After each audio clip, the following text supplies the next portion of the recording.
Hey guys, so I want to take two imaginary portfolios. They both start with $1 million and they're both invested for 20 years. Portfolio A averages an annual rate of return of 10%.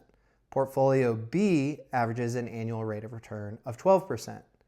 Would you be surprised if I told you that it's mathematically possible for portfolio A at 10% to end up as a larger, more successful portfolio than B?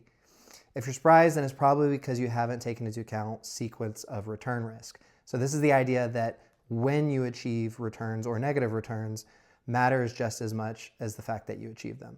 So I'm going to throw up a graphic on the screen that shows just how detrimental it can be to suffer a loss in a portfolio. A 50% loss is not mitigated by a 50% gain. You actually have to have a 100% gain to get back to break even. So if the 10% return portfolio is extremely smooth and has no volatility, then it's not going to be subject to this risk. Whereas if you take, portfolio B, and let's say it is subject to a lot of volatility, even though it averages a higher annual return, it could take a big knockout punch in year 1 or 2 and just never recover from that, right? So even though it averages a higher return annually over the 20-year period, it just never recovered from that knockout blow.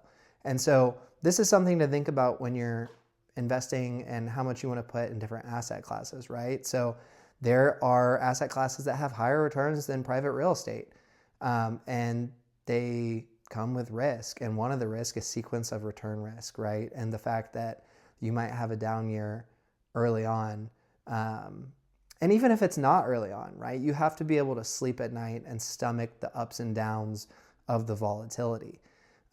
So if what you're looking for is something that is very passive, not very volatile, and is going to grow in a predictable way, then private real estate lending is a great option.